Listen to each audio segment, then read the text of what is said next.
So today, in light of the gospel, we are going to talk about suffering. And so that you all get a really full experience of this, you're going to hear a lot from me because our video is very short. Now, I want to emphasize from the very beginning that there is nuance in understanding this properly.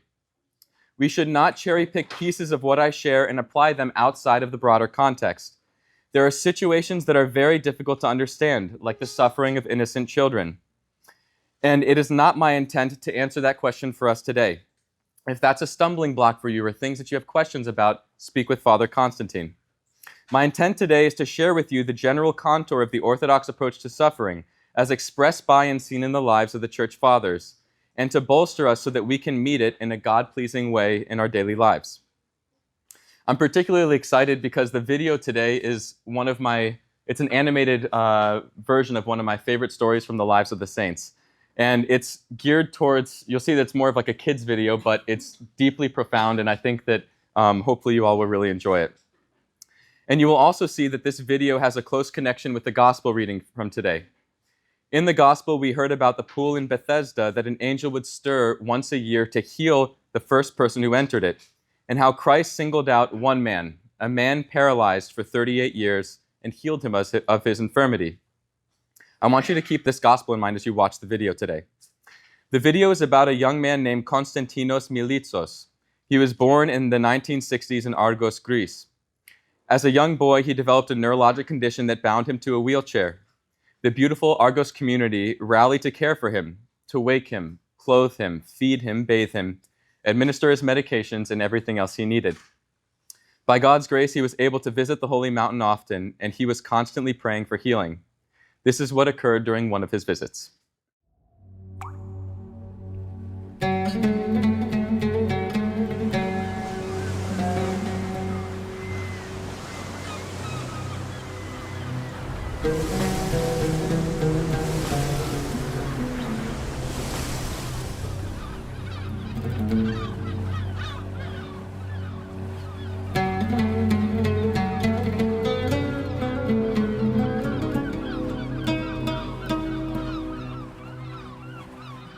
One summer morning in 1981, a young man arrived at Mount Athos. He was suffering from a chronic neurological condition with paralysis and was confined to a wheelchair.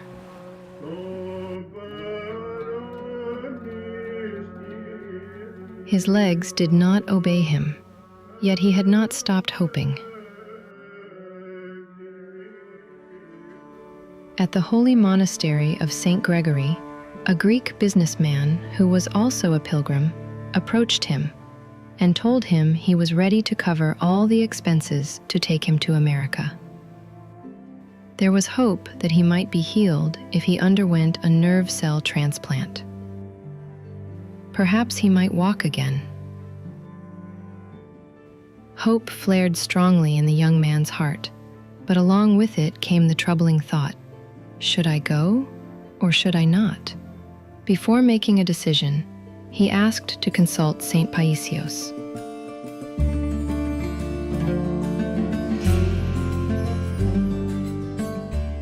So the next morning, they took him up to the old infirmary in Nektarios, where the saint was staying.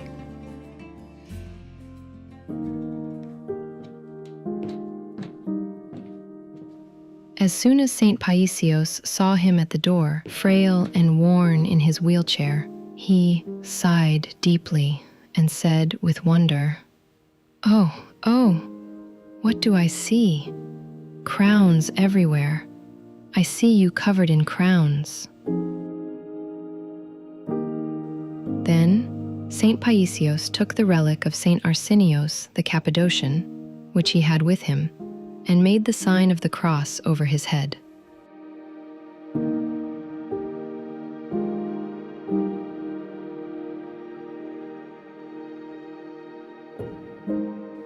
He bent down to the child's paralyzed, atrophied legs, took them reverently, and began to kiss them.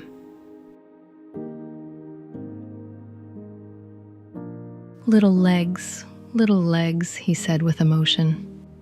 These will take you to paradise, and you don't even realize it.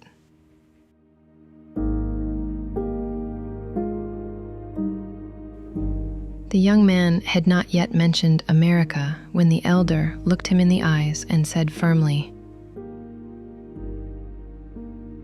"Do not go to America, my child. There they will make you a guinea pig." Then the young man opened his heart to him, explaining the offer he had received and how deeply he longed to walk. St. Paisios listened attentively and asked him calmly, "Do you want us to pray for you to be healed?" The young man fell silent for a moment and answered with faith, "Elder, if it is for the good of my soul, pray. If it is not, it does not matter. Let me remain as I am." Then the elder smiled with relief. "That is it, my child. This cross will save you. It will sanctify you. And so that you may understand that nothing is difficult for God, give me your hand." He took his hand and said to him, "Get up, let us walk." The young man thought he was joking. "You must be joking, elder. I cannot. I do not even remember how one walks." But St. Paisios lifted him into his arms. Leaning on him, the child took one hesitant step, then a second, a third, a fourth. His paralyzed legs were moving. The elder was praying with tears. After a few steps, he led him back to the wheelchair and seated him gently. Then he sat beside him and, like a father, spoke to him clearly. "Listen, my child. Do you see how easy it is for God to make you well? But you will not be healed. From now on, your condition will worsen. It will not improve. God is preparing a greater good for your soul. All these people who gather around you, who lift you, push you, and serve you, are saved. And you become a means of salvation for souls. This is what God asks of you. If you bear this cross with patience, it will lead you to paradise."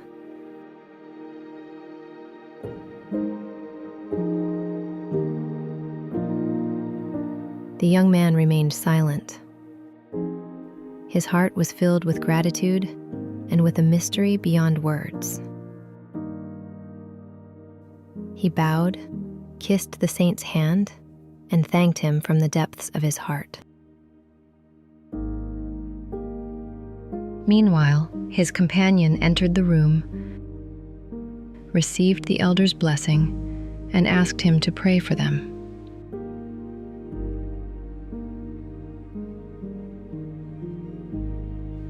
The elder blessed them paternally and let them depart. The child left without walking, but with something far greater. And indeed, bearing his cross with patience, he became a comfort and support to many people, showing them that even a wheelchair can become a path that leads to heaven.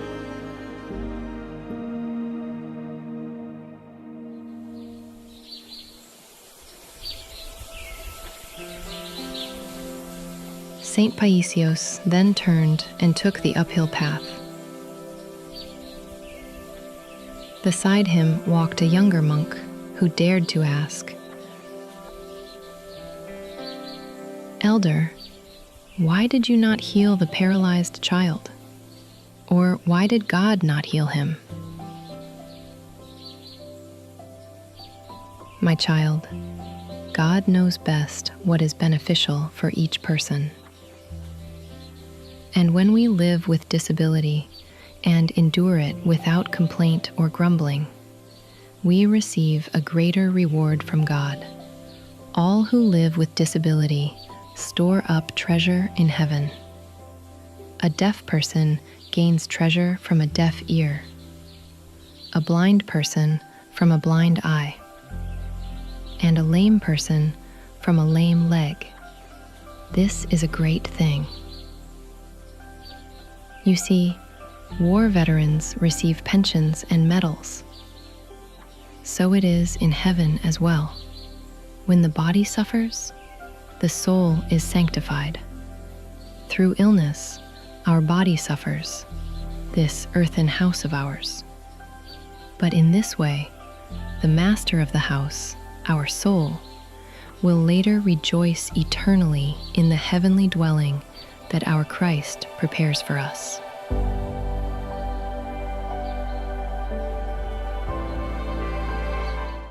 As a little background for him, he ended up passing away at 52, which was far later than his doctors had expected. And like it said in the video, that his life and his difficulties was something that was sanctifying for everyone around him. I wanted to share this video for a particular reason. In the gospel, we witnessed God's miraculous healing of the ill man, while in the video, we saw that the paralyzed man remained unhealed. Although the physical outcomes differ, we should see that the results of greatest value, were ultimately the same. Souls were healed, faith was increased, and God was glorified. This is the overarching message I hope to convey today. No matter what our circumstances in life, it can always lead to spiritual growth, a deeper faith, and a closer relationship with God, if we allow it. We live in a world afflicted by sin, which inevitably leads to illness, suffering, and death. Affliction cannot be avoided. But we see time and time again, like in the video today, that trials are the seed from which something beautiful blossoms, so long as we water it with patience and faith. If we look closely at our own lives and trials, I'm sure that we will come to this conclusion as well. All throughout Scripture, we see how trials lay the foundation for glory.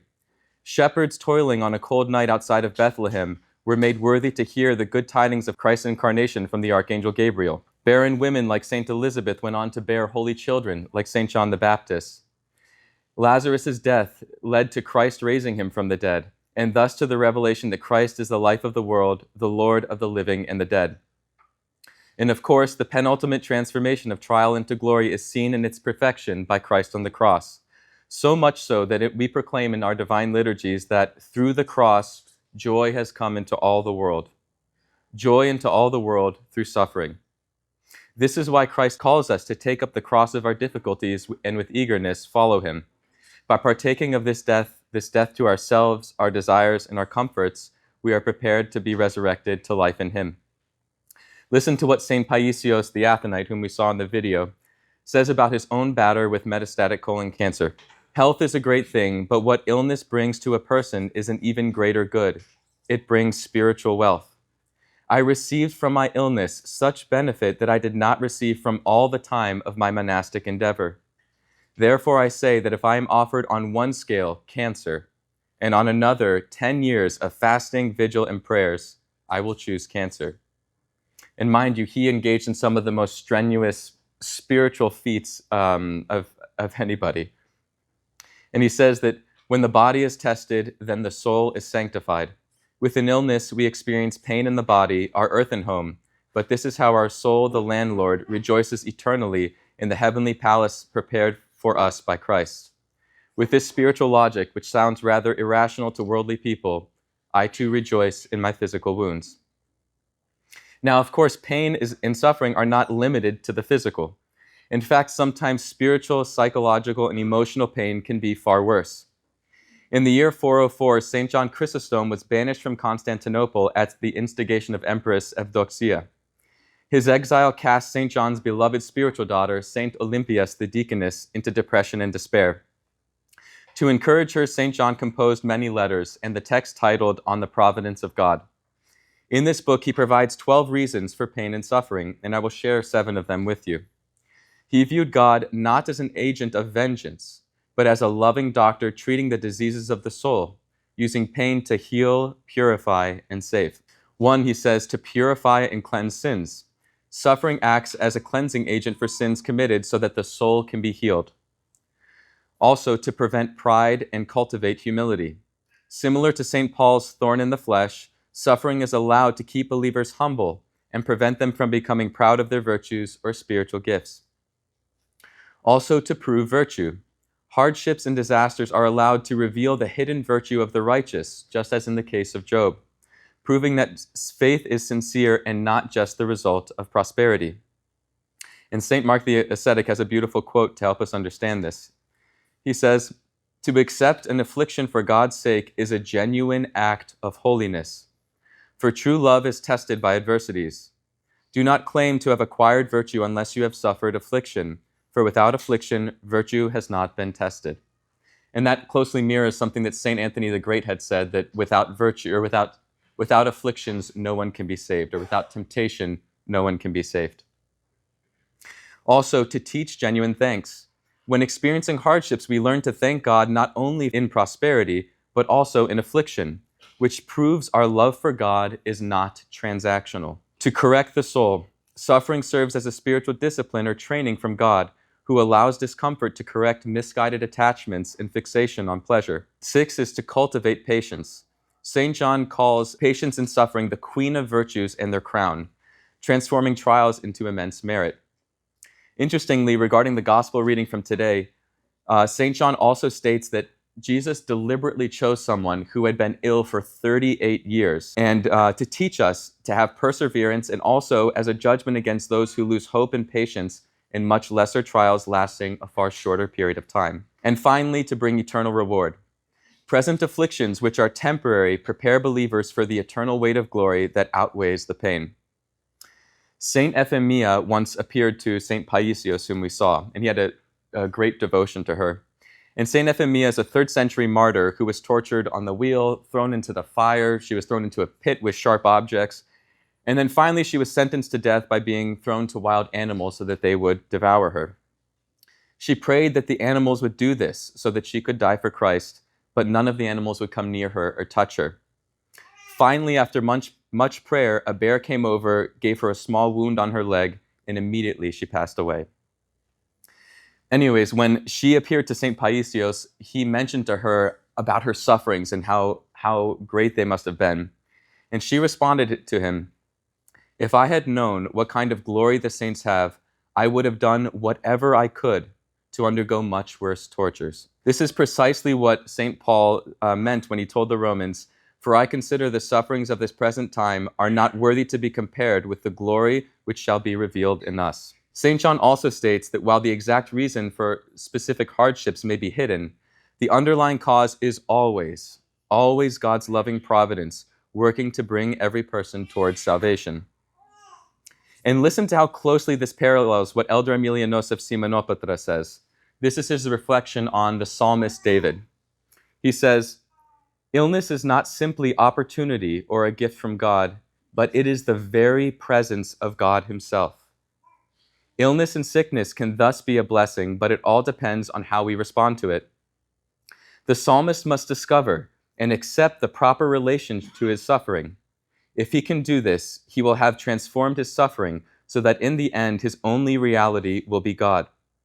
But if he continues to resist his suffering, refusing to find his salvation in it, his anguish will continue unabated. The question is ultimately this: will he offer himself as a voluntary sacrifice to the will of God or not?" And this does not mean not seeking medical care for illnesses. That's not supposed to be misunderstood there. But this is the disposition of the heart that we have when we're encountering difficulties in our life. And he continues, "It follows then that the experience of suffering consists essentially of a conflict. For this is the moment when the soul is passing, as it were, through the clashing rocks of ancient mythology.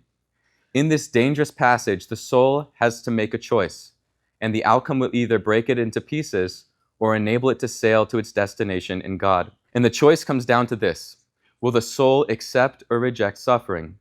Will it make this suffering its own or struggle against it, seeing it as something foreign to it? Spiritual health is not found in the avoidance of suffering, but in its joyful acceptance.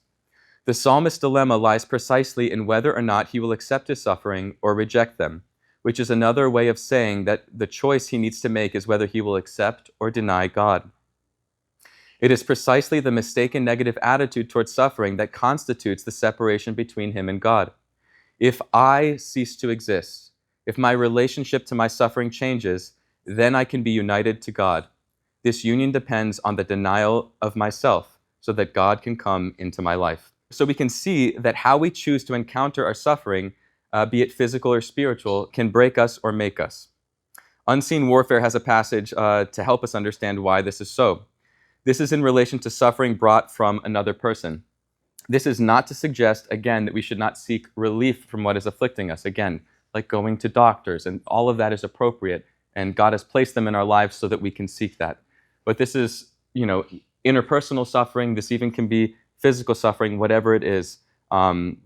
This helps give us a few little pointers here. Thus convinced that God himself wishes you to endure hardship and grief which assails you, either arising from evil nature of other people or invited by your own wrongs, you will cease to think and say, as some others do, no, this does not come from God. This is unjust and criminal, and God does not want crime, and turns away with loathing from it and from those who commit it. And again, he's talking about suffering from other people. By this, they want to justify their lack of patience and the gusts of anger and feelings of revenge they might feel at the sight of injustice. But in actual fact, the only thing they achieve is to rebel against God's ordinance and to attempt to cast off the life-saving cross imposed on them by God for their own good, instead of shouldering it with a good heart, which undoubtedly would be pleasing to him. And what do? They cannot cast off their cross, they offend God, and still they gain no peace. On the contrary, to grief they add contention and useless irritation, and render their state unbearable. Whereas, had they borne what happened with a good heart, they would have been at peace, and would have attracted God's benevolence, and would have eaten richly of the fruit of the Spirit. And so he's saying that by not having a heart to accept the circumstances that are around us and these difficulties, it adds greater friction to the life, greater stress, and it doesn't actually change the present circumstance that you're currently in. So make it a rule for yourself, when you meet with injustices, injuries, and attacks, pay no attention to them, however wrong your offenders may be, but keep your attention firmly on one thing alone, that God let this happen to you for your good, and that you will deprive yourself of this good if you admit impatience, irritation, or contention in connection with it. And do not try to analyze the exact reason why God has allowed this. Do you believe that God is always right and merciful? Then believe that on this occasion too he shows mercy and justice to you, although you do not see it how. And remember how the Lord blesses those who behave thus. Blessed are they that have not seen and yet believed. And on a personal note, during this, related to this, is during an extended stay to the Holy Mountain once, I went through a very challenging spiritual time. And I could intellectually, very vividly remember this, that intellectually I could understand in my mind that what I was dealing with was something that God has permitted for my benefit, and that if I simply remained patient and allowed this to pass, and to remain hopeful and trusting and faithful that this would pass, that it would be something that is spiritually beneficial to me and would help fashion me into God desires me to be. And although I could intellectually know this, I felt deep within my heart that I was completely rejecting it. I was in a fire and I just wanted to be out of the fire as quickly as possible. And I ended up leaving the Holy Mountain really kind of crushed. It was a very difficult period. And I remember there was this sense that not only had I rejected a gift that God had placed before me, an invitation to partake of something wonderful, but that I had this sense that I had rejected God himself. And it was in preparing for this presentation, and as I was articulating this in my head, that I realized that's exactly that radical statement that Elder Emilianos was saying, that illness is not simply a gift or an opportunity, but it's the very presence of God. And so I felt that there was that palpable sense that I had moved away from that. So this very much resonates with me as I read through it. But he goes on, do you believe that the words of your Lord, take up thy cross, refer to you also personally? If you believe this, then take it up. The Lord has laid it on your shoulders in this present grievous case. Do not say it is too heavy. God knows better, the measure of your strength. To some, God sends trials and sorrows brought about by circumstances and in no way dependent on people. These are more easily borne. To others, he sends those caused by people, and they are harder, especially when we cannot take the grief caused to us as unintentional, and still harder when we have done some good to those people. The last case is the hardest to bear, If God sends you this, know that it is precisely what is most useful for you. And to this realization add the inspiring thought: God sees that you are strong enough to bear it and expects you actually to bear it with a good heart, without complaining. So do not disappoint God's expectation. And I'm reminded of a story from residency. I had a friend who was also an Orthodox Christian, and he told me this story that happened. He was on call, and in the middle of the night, he was asked to go in to suture up a woman who had been bitten by a dog. And this woman was distraught. She was, at times, she was ready, and it wasn't something you needed to go to the operating room. It was a smaller procedure. And she was so stirred up about this, and he spends like over an hour trying to calm this woman down, prepare her for it, tell her expectations and all of this, and she's still wound up, and finally she agrees. And he goes and he sutures this woman up, and towards the end of the procedure, he pokes himself with a needle that had been used. And when this occurs, there's a concern that there is a bloodborne pathogen that can be transmitted. And there's a whole process that occurs for this. Typically what happens is the patient is tested for some sort of pathogens, and then if the patient's positive, then the person who was stuck with the needle needs to be put on medicine. And so he goes to explain this to the woman, tell her what happened, and she had said, "You're not touching me you're not taking any blood from me. You did this to yourself, deal with it." And it was something where he had just spent hours with this woman, being as sweet as possible. And this is a simple blood test. And other physicians came and told her that, my friend's going to need to be on antibiotics and antivirals for a month with horrible side effects. And she still refused to do it. And so when this happens, the program director needs to be notified, the leader for the residents. And the program director was livid. He told the CEO of the hospital, and the CEO wanted to bring the woman in to have a conversation directly with her to try to get this testing done.